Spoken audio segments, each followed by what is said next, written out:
Hello, everyone, and thank you for coming. Today, I'm Scott Walsberger. I'm the Heart Health Manager for New South Wales at the Heart Foundation, and I'd like to thank you all for coming out to this great session that we have with Lucy Saunders from Healthy Streets in London. Lucy's been with us for almost a week now, and so some of you may have had the chance to meet her or hear her speak, but Lucy's been delivering some addresses for Fit New South Wales last week and other meetings, and today we're focused particularly on local government and what we can do in the planning space to make our streets healthier. Before we begin, I'd like to acknowledge the traditional owners of the land on which we're meeting, the Gadigal people of the Eora Nation, and pay our respects to elders past, present, and future. And I'd also like to acknowledge any Aboriginal people who are here in the audience with us today. The reason the Heart Foundation is interested in this space, and we've been working in this space for a number of years, but cardiovascular disease remains the leading cause of death in Australia. Every 28 minutes, someone dies of heart disease, and over 650,000 people are living with heart disease. Physical activity plays an important role in heart disease, accounting for about 20% of heart disease in Australia. So it's important that we increase physical activity and building healthy environments in which it's the easy choice to make in being physically active is a really important part of our overall work in preventing and helping people live with heart disease.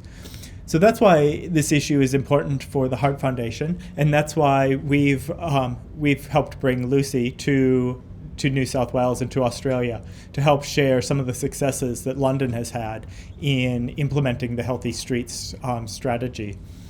I'd also like to acknowledge some of our other partners who have helped make this event possible. Heart Foundation receives funding from the New South Wales Ministry of Health to run the Active Living New South Wales program, so thank you to the Ministry of Health. Also to our partners in the Department of Planning, Industry and Environment, and Government Architect, who have helped make today possible. Those that we work with in local government and also in Transport for New South Wales. So thank you to all of those partners. And I guess what we'd like to do today is really focus on a very open conversation. We encourage you to ask questions of Lucy throughout the presentation, particularly around how this her work is relevant to the issues that you face in your daily work, and also to help us identify what might be some barriers and how we can turn those into opportunities. I think we have some great opportunities here in New South Wales at the moment with the new government coming in, the new Premier's priorities, and some great tools coming out of places like Government Architect and the Department of Planning. So without further ado, I'll hand over to Lucy, who is going to share with us her framework and how it's been implemented in London. Thanks.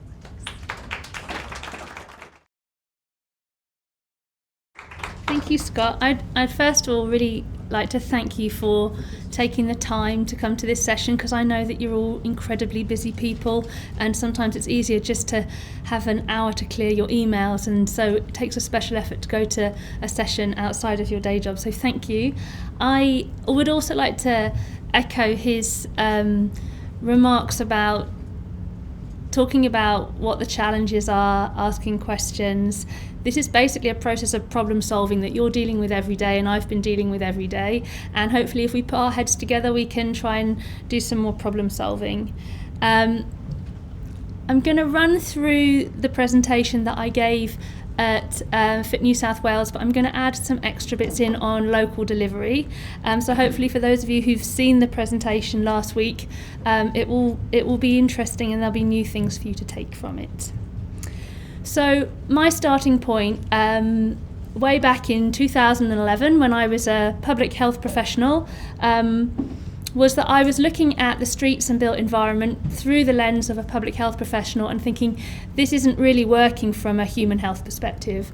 So how can we take a new approach to how our streets look and feel that puts people first. And I'm not the only person who's thought this. There's plenty of people who've been grappling with exactly the same issue all around the world.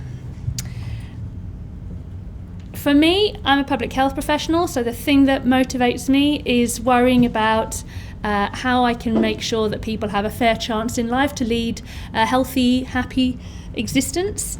And so my starting point when I'm picking my priorities in terms of what I'm going to do and what I'm going to address is I look at the top causes of illness and early death in whatever place I'm working. So this is the graph for Australia, and it's not that different to the graph for the top causes of illness and early death in most urban areas around the world, because our urban environment shapes our health so significantly. But while this is interesting, I guess from the perspective of all of us here today, what we're most interested in is how relevant is transport, streets and built environment to the top causes of illness and early death. I was working with Transport for London, and when I would talk to them about what was the ways in which transport professionals influenced health, they would say, oh, it's stress of sitting in a traffic jam, or it's catching colds from standing too close to somebody on the bus. And my job as a public health professional was to quantify the size of all the different health impacts and pick out the ones that were the biggest ones that had the most influence, and these are they. So these are the top 5 impacts. It's not to say that stress doesn't influence health or that there isn't a risk of catching a cold, but they're relatively small in terms of their impact on health compared with these 5. So the top 5 causes of illness and early death are people not being able to be physically active as part of their daily routine through walking and cycling, road traffic injuries, air pollution, noise pollution, and severance. And severance is not being able to get from where you are to where you want to be. And all of these 5 main health impacts are all connected to one thing, which is how we choose to manage motorised road transport. So that's really my focus as a public health professional, is how can we change the way that we choose to manage motorised road transport. And it is a choice that we've been making, sometimes unconsciously, that has generated a huge burden of ill health in relation to these things. But where do these 5 fit on that rather gloomy graph that I showed you before? Well, low physical activity is down here at number 14. So it's pretty important because these are all the things that influence people's health and well-being in Australia, and low physical activity is at number 14. But it's not just down here. It's actually feeding into all these other big priorities as well, because if we're active as part of our daily routine, it influences how every part of our body functions.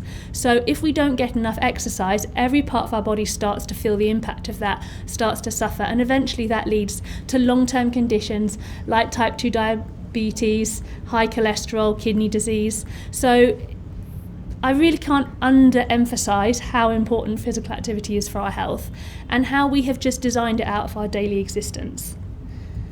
So then we've got air pollution in here is at number 11, and road traffic injuries are kind of scattered through this top 14 that we've got on the graph. Road traffic injuries are interesting because while in and of themselves they only account for a very small part of the overall impact in terms of these graphs, we know that it's a major influencer on whether people choose to walk and to cycle.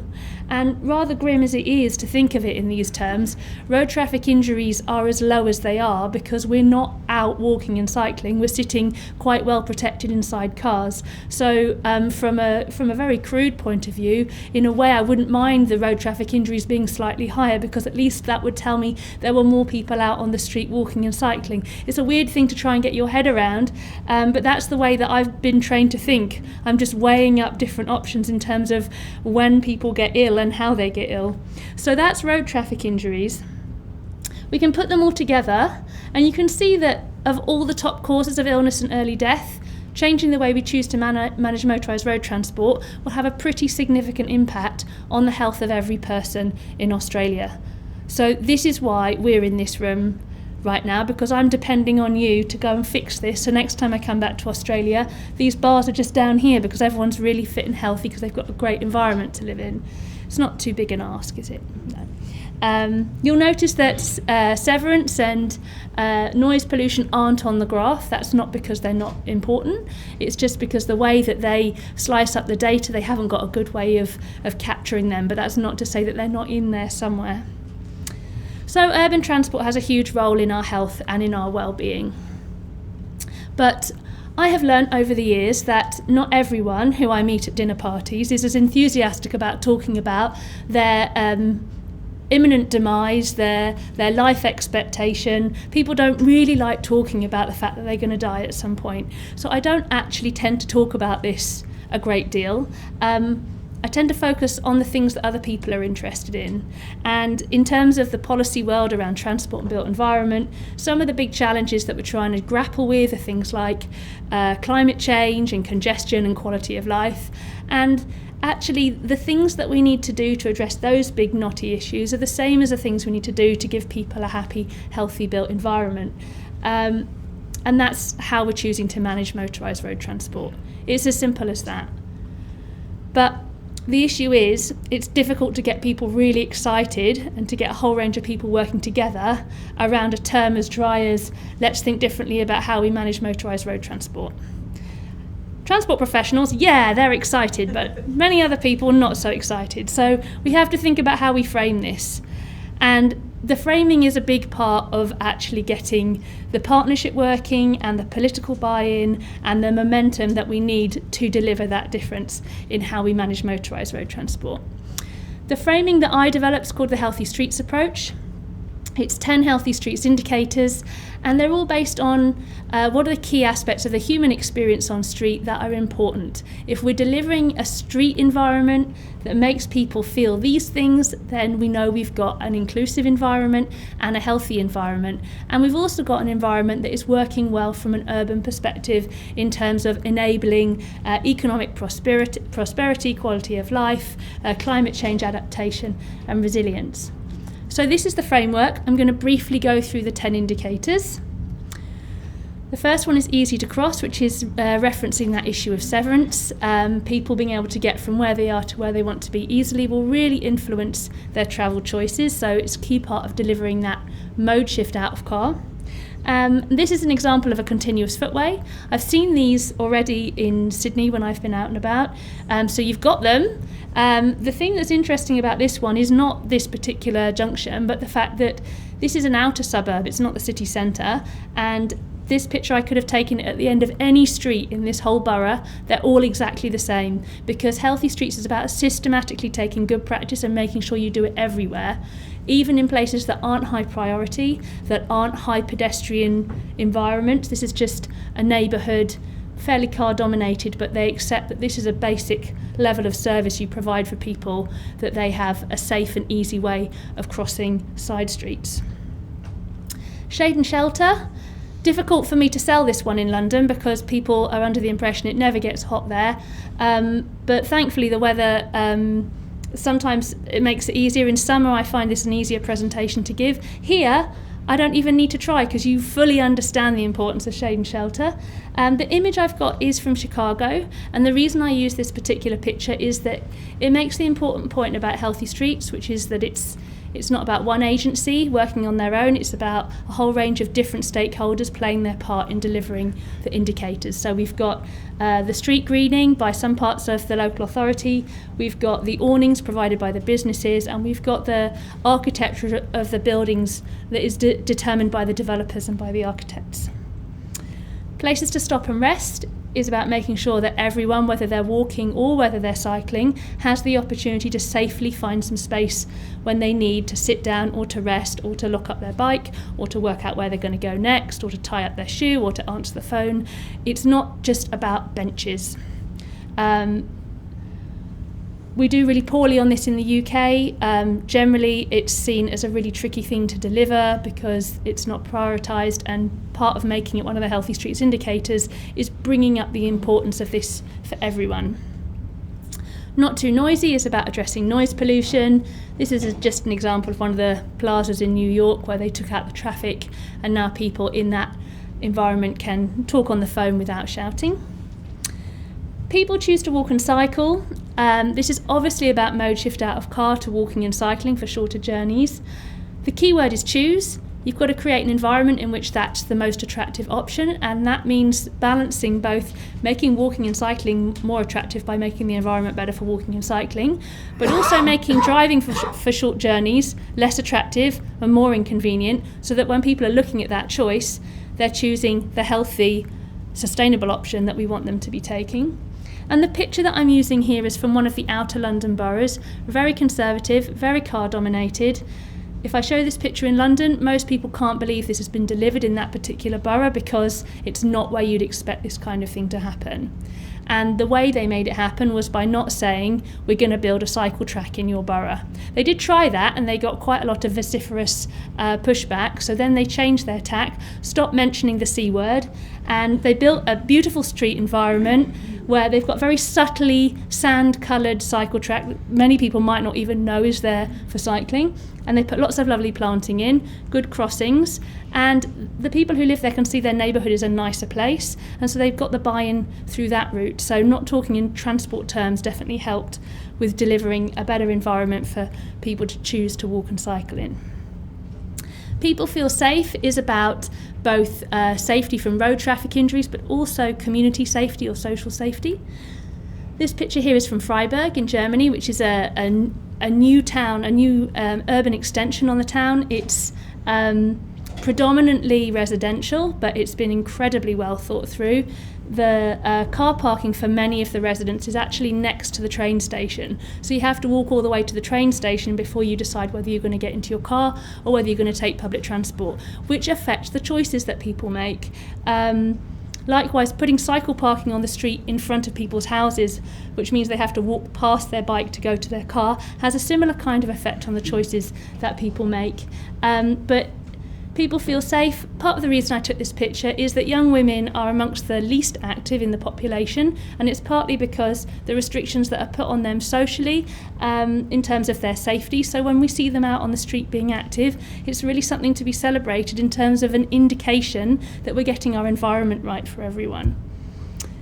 Things to see and do, and we've got a lovely example actually from Scott in delivering things to see and do, and that he went at the weekend and replanted around the street tree to put some nice flowers out there. I like to think inspired by the presentations from last week, but I'm not sure. But the key thing is that delivering these indicators is also about the community getting involved and feeling like they have a stake in public spaces as well. So this is an example of a rather drab building, which someone has decided to make it a little bit more interesting by putting their yellow flower planter out of their flat window. Things to see and do are vital. If we want people to choose to walk and cycle, it's got to be rewarding, and that means it's got to be really interesting and changing and visually engaging when people are walking and when people are cycling. So we have to think about how the streets look, not from behind the windscreen of a car when you're going at 40 kilometres per hour, but what it feels like when you're going much, much slower because you're walking or cycling. How do we keep it interesting? People Feel Relaxed is an indicator that captures a lot of those niggles that influence whether people choose to walk and cycle, and also make the difference between whether people can walk or cycle if they've got mobility impairments, if they're travelling with young children, if they've got a whole range of other pressures on their lives. So it's, are the footways nice and wide and smooth? Are the cycle tracks nice and wide and smooth? Do people have access to public toilets and drinking water when they need them? Do people have good street lighting? All the kind of things that often people forget about but are vital to creating a quality experience. Clean air. This is a picture of a street because I can't take a picture of a high-level policy, but Healthy Streets isn't just about making changes at the street level, but it's also about working at multiple levels. This is a picture of a street from London that does look relatively nice because it's been beautifully redesigned, but the air quality here is more influenced not by the street greening, but by the high-level policy that's putting restrictions on the polluting vehicles that are allowed to drive around in London. So Healthy Streets is definitely much more than beautiful design. And then finally, everyone feels welcome. So this is about making sure our streets are inclusive to all. Children are our least active in terms of they have much higher physical activity needs than the rest of the population, so we have to work even harder to make our streets safe and welcoming for them. They're also a good indicator species for us, and this is an example of a temporary change. So this is from Stockholm, and these planters and seats are brought out for a few hours every day so that people can go out and enjoy an otherwise traffic-dominated space. So Healthy Streets is not just about permanent change, but it's also about trying out different things and showing people how streets can be used differently. So those are the 10 indicators. Some of you in the audience, I feel I should have tested you at the beginning on whether you know what they are. It might have been a bit embarrassing for Mark, who used to work with me, to see whether he still knew what they all were. But here they are. And an important thing about the Healthy Streets indicators is that they're not in a list. They're in a circle, and they're in a circle for a reason, because they're all equally important. And if you put them in a list, people think that the ones at the top are more important than the ones at the bottom. So they're equally important, and they also interact with each other, because they're not really 10 separate things. They're 10 different ways of thinking about the human experience of being on the street, and one influences another. So if we make our streets easier to cross, then people are going to feel safer, then they're more likely to choose to walk and cycle rather than using the car. That will make the air cleaner, and you can see how we end up bouncing around inside this circle. So it's not useful to separate them out into 10 different elements and try and tick them off one at a time. It's more useful to use them as prompts and reminders of the holistic human experience of being on streets and making sure we've got everything covered off. So I have my framework, and as Mark can attest, having sat in the same office as me for many years, I was one woman talking about this health thing and getting a few very loyal followers, but no real top level traction in terms of things changing the direction of where we were heading. And then I got a champion and everything changed. So my champion was the Mayor of London, Sadiq Khan. It's slightly unfair to give him the credit for this, because it was actually his deputy mayor, Val Shawcross, who was really the champion of Healthy Streets. But he's the one who gets his name on the front of all the documents, and everyone knows who he is. And he's the one who gets the quote. So this made a big difference in terms of getting an idea that a lot of, I would say, the forward-thinking people were fully endorsing, and meaning that everyone had to do it whether they wanted to or not. So this really changed the conversation. So the high-level champion was very, very helpful. Very important when politicians say the kind of thing that you like to hear, that you quickly get it down in writing so that you can then use it to tell everyone else that that's what the politician said. And in London, this was Healthy Streets for London, was basically how's the Healthy Streets approach going to be delivered in London at this point in time. And the 4 key points in this document, the first was putting people and their health at the heart of decision making. This was my hook for making sure that we had some real public health standards that were being met. We weren't just using the term Healthy Streets as kind of a positive framing for carrying on doing business as usual. The second one was actually articulating that the only way we can deliver a better, healthier environment, a more livable city, is if we commit to shifting away from private car use. In the past, there were politicians who claimed that you could have both, and you can't. So it's very helpful when you have a politician who will actually concede that you can't have both easy driving environments and great livable streets. Talked about the 3 levels of delivering healthy streets, so spatial planning, network level changes, including those city level policies, and then street level changes. And then we had measuring success against the 10 Healthy Streets indicators, and I'm going to go into some more detail on that later on. So that vision document was then translated into the policy for London. I mentioned earlier that Healthy Streets is a framework that is intended to bring together all the different stakeholders in street environments. So it was really important to me that there wasn't one agency who said Healthy Streets is our thing and we're doing it, but that it was very clear from the outset that everyone had a role. What this meant was, while the obvious candidates for leading on Healthy Streets were Transport for London, because they have a lot of power and they have a lot of money, All the other statutory strategies that the Mayor produced also articulated how they were going to be delivering healthy streets. So the spatial plan set out the planning policies that are necessary for delivering healthy streets, which means higher density, mixed land use, low car parking, high cycle parking, active frontages, and locating those developments where we've got good public transport access or where we know we're building in good public transport connectivity. The environment strategy set out the policies around greening, tree planting, and air quality. The housing strategy said we're not going to build loads of terrible housing that turns its back to the streets, but we're actually going to integrate housing with the street environments.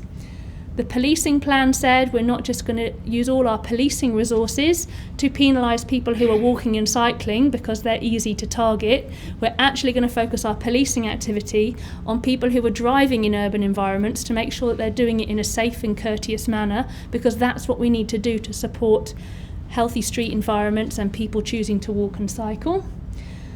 The health strategy brought in how the health sector and the behaviour change were going to be supporting delivering healthy streets, and transport did everything else.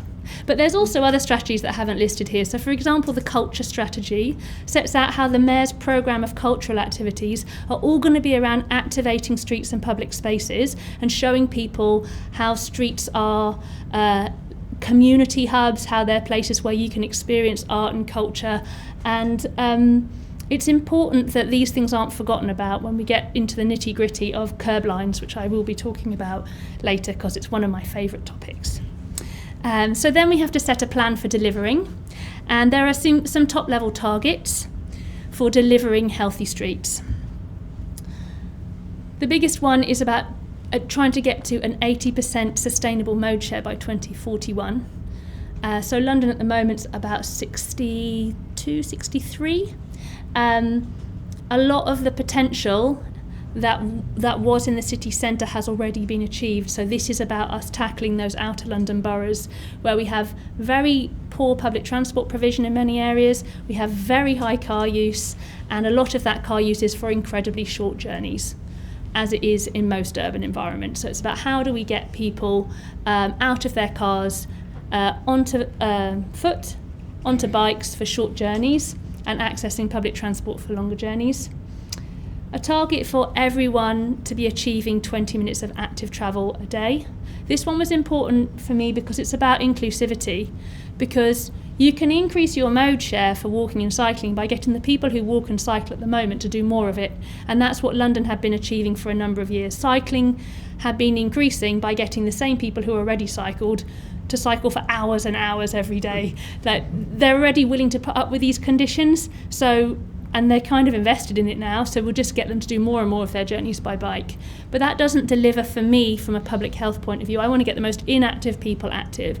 So this target achieves that because it focuses everyone on trying to get the people who are entirely car dependent to switch just one journey a day to walking or cycling a short distance. Zero road deaths, zero carbon, easy things to achieve, and then some specific targets around traffic reduction as well. In terms of the governance, I'd say this is one of the most important parts of Healthy Streets, and I don't think the credit can be put entirely on me, because I think the organisation of Transport for London was already heading in this direction anyway, and it just happens to be called Healthy Streets because this is the name of the policy at the moment. Previous experience of long-term strategies were that the department who wrote the strategy wrote some fine words, and the people who decided how the money was spent did something completely different based on what they thought was important. And this is probably the first time in London there's a really clear connectivity between strategy and actually what's been delivered. So the business plan for the first 5 years sets out £2.3 billion and how they're going to be spent to deliver healthy streets. And they had to make tough choices because their funding pot is shrinking, so they had to decide no more road building. It's not in line with policy and we can't afford to be doing it anymore.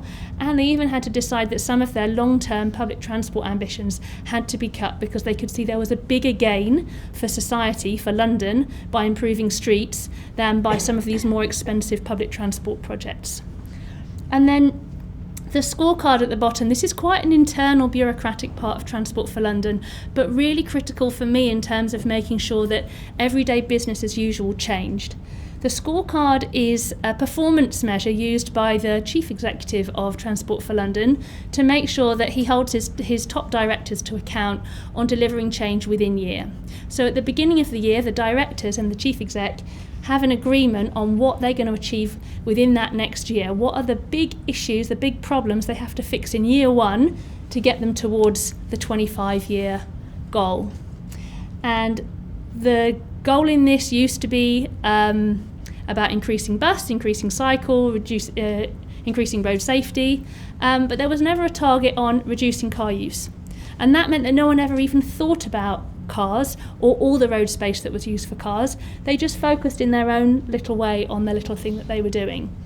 And the new thing in this is that now the target is, it's not called reduce cars because we're sensible enough to know that if you put that in a document, someone's going to point it out and be unhappy about it. It's now called increase sustainable mode share, which is the exact same thing as reducing car use, but in more opaque terms so that nobody really knows what it means. But the people who matter know what it means. It means when they're making decisions, they have to think about how do we get people out of cars. And that means a lot of the tools that we've been using for years and years don't work for us anymore. Traffic modelling tools that are all about making it easier to get the cars to move through don't work when your top level goal is sustainable mode share increase. And another target in here that I'm going to talk about in a little bit more detail is the scores on the Healthy Streets check, which is about the design of the streets when they're being relaid out. So the top bosses really care that every project that goes through the pipeline is delivering an uplift in the Healthy Streets check score, because they don't get their bonus at the end of the year if it doesn't get an increase. So that one simple thing in that one scorecard helped to trigger a whole range of knotty, intractable problems vanishing overnight because suddenly the bosses really care about things being done differently. It was a marvel to witness, slightly scary but amazing. So, step 7 in this process of implementing a new system is creating tools to support delivery. And I would say the tools are only a very small part of it, but they are crucial because, especially with a term like Healthy Streets, which sounds kind of lovely but really opaque, there was a risk that a lot of things were going to get called Healthy Streets while everyone just carried on as usual, and no one could really argue with it. So I had to make sure it was written very clearly down what Healthy Streets was and what it wasn't, so that I actually got those health gains, that's what I'm focused on, actually getting delivered. So this is what the toolkit looks like at present. There are a few other tools that are still being piloted because we do some quite long-term rigorous piloting, and some of them just don't have pretty covers, so I haven't put them on for that reason. But there's a tool for each different professional group to use in a specific part of the process. There's not one tool that everybody uses. Having said that, there is one mother tool, and the mother tool is the Guide to Healthy Streets Indicators. So this is where I articulated in a qualitative sense what each of the indicators is referring to. So there's a 2-page spread for each of the 10 Healthy Streets indicators that defines each of the indicators and lists some prompt questions that can be used for a qualitative assessment of a proposal or of a street or of an idea to make sure it's thought really broadly about the fullness of what the Healthy Streets indicators are covering.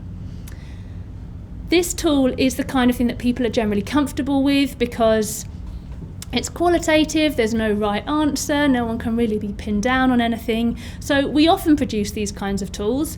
I think they're important, but I think they need to be followed up by some much more audit-style tools as well to make sure that the good intentions that are set out in this we can make sure that they actually get delivered. One of the first tools that we developed was a Healthy Street survey, and this tool is particularly to address that tricky issue of you develop a really good project, you deliver a really good project, and then the politician for that local area gets some really grumpy letters and they say either they want the whole thing ripped out or that they're never going to do anything like that again because 3 or 4 people wrote to them and were really angry about it. So the Healthy Street surveys are to show that the public are supportive of delivering streets that are healthier. And the way that it works is that a marketeer stands on the street, they stop members of the public at random and ask them if they're willing to answer a few questions. you do get a skewed response as a result. You tend to get more women, and you tend to get people who are not on their way to work because they're in too much of a hurry. But what they would do is they'd stop each person on the street and they'd say, right here, right now, on this street, how noisy do you find it between 1 and 10? How clean do you think the air is between 1 and 10? How safe do you feel between 1 and 10? So they didn't say, we're planning on doing some kind of cycling project here soon. What do you think of that idea? Because you would get a very specific answer from them. It was just asking them what they thought the street was like. And then we'd make some changes. So here's an example of one of our outer London boroughs where we didn't really improve the walking environment that much. We put in a bi-directional cycle track, and by doing that we made the traffic lanes slightly narrower and pushed them together so the cars probably go slightly more slowly, are slightly more courteous, and we put in some crossing points, but it wasn't a radical overhaul from the perspective of people walking. So they did the survey in 2014, went back 3 years later, did the exact same survey with another 100 people that they chose at random, and these were the results. So overall, picking people at random on the street, they can actually tell when you've made their street a bit healthier.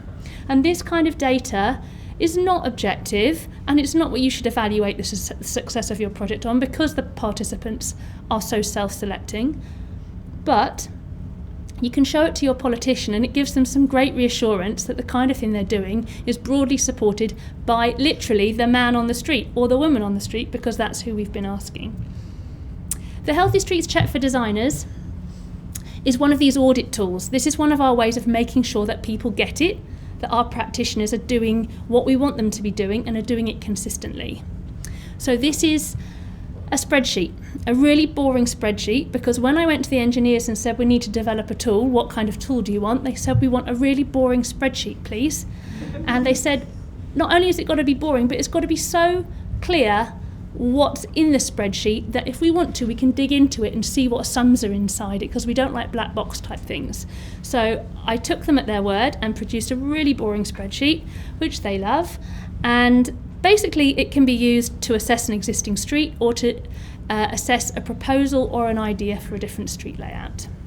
So I've got an example here, which is one of the earliest examples, but I've got some more to show you that are from some slightly different scales. So this is one of those classic, these are the kind of things that mayors like talking about. You've got a 4-lane gyratory cutting through a town centre, you remove all the traffic around, change where the bus stops are, you turn it into a public space with a cycle track in it.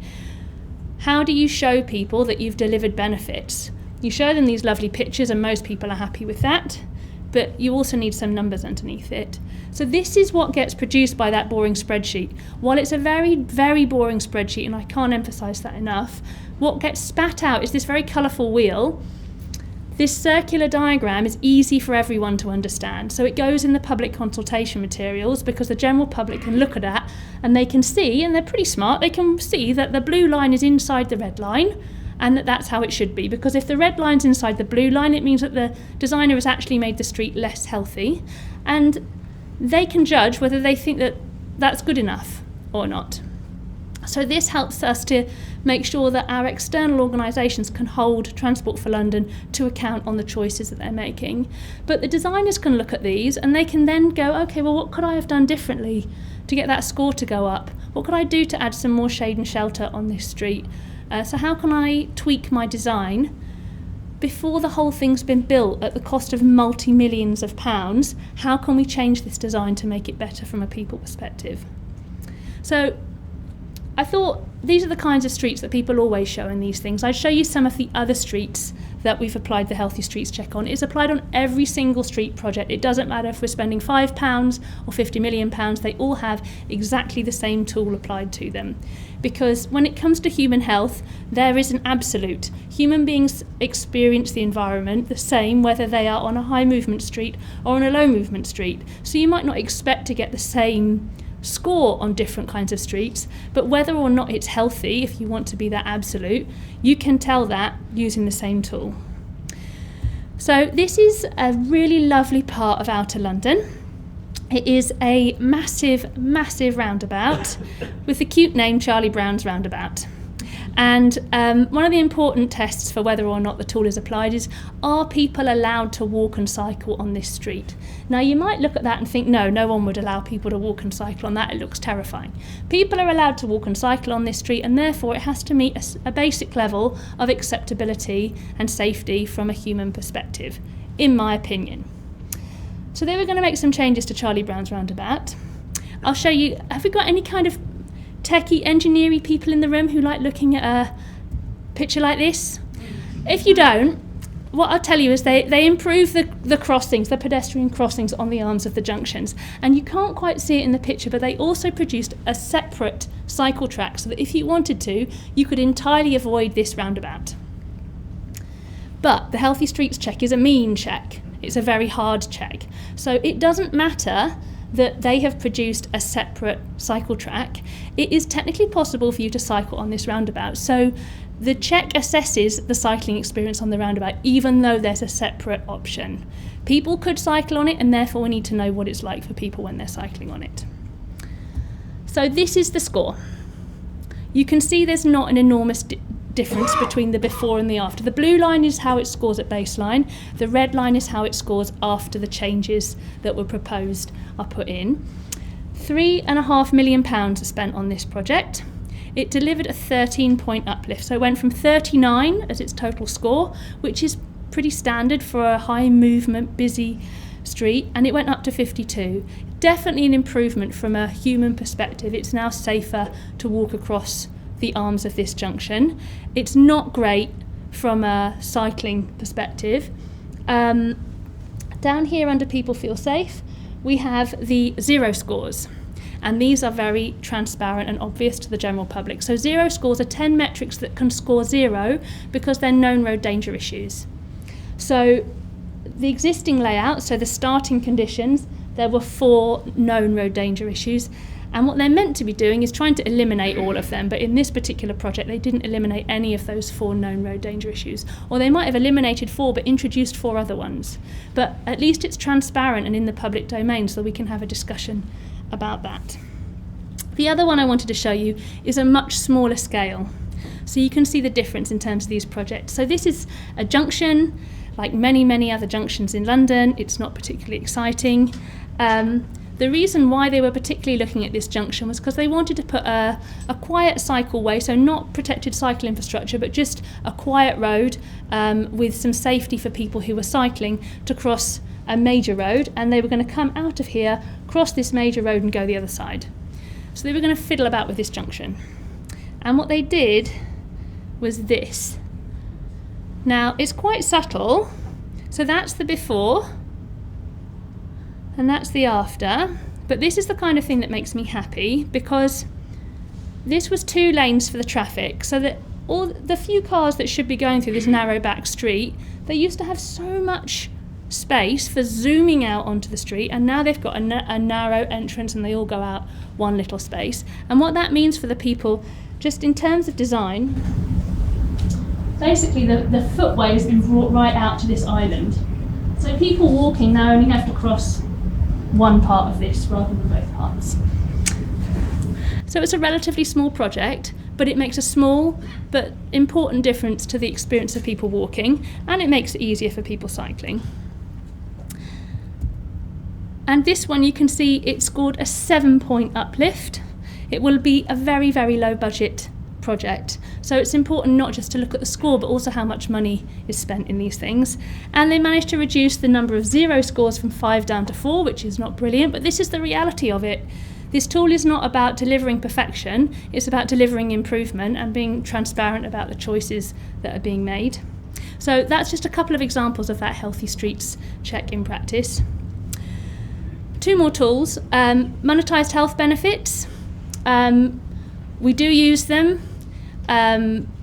It's quite a long story, but I was told to focus a lot on showing the monetised health benefits of doing things differently, and I found that actually once the politicians said they wanted things done differently, no one asked me for the monetised benefits anymore. So I felt like maybe they were just using that as a bit of a fob off. So beware people who keep telling you to go off and show some monetised benefits, because they might just be trying to keep you out of their way while they carry on with business as usual.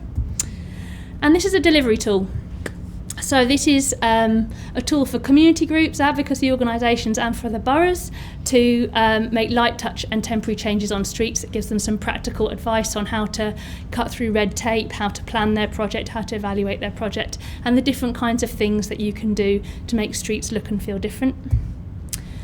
Step 8, there's only 10 steps. Step 8 is about spreading the word. So the tools get you a small way of the way there, but you actually need to spend a lot of time on training and auditing and quality assurance, and then going back and doing more training because half the staff have left and another new load have come in to actually get the change to happen. So I run small group training in groups of about 12, 13 people so that everyone gets a chance to ask questions and to challenge. Tracking progress. This is important to actually demonstrate that healthy streets is a real thing delivering real health benefits. It's not just some fine words. So the tools that are used is this Healthy Streets assessment, where a small group of trained assessors do quantitative assessments on street. We pick 1,500 street locations at random across the whole of Greater London. The assessor is sent out to the location. When they get to that location, their mobile phone app is activated and they walk 100-metre length of that street, answering these 100 detailed quantitative questions about all aspects of not just the layout of the street, but also how it's managed, how it's policed, how clean it is, how people are using that space. So a very detailed assessment of the street. And the final step is bringing your friends along. So since April of this year, I've been working with other cities, other towns in the UK and overseas who are interested in how they can incorporate healthy streets into what they're doing, because it's part of a global movement that's been going on for some time to try and put people into the decision-making process around our public spaces and our streets and our spatial planning. And we have greater strength when we work in numbers across the world than when it's just one city doing it at a time. So there are different cities who are taking different elements of this and trying to apply it in how they deliver in their context. And for me, the question is always, where next? Where's the next street that's going to go in the middle of that Healthy Streets indicators diagram? Thank you.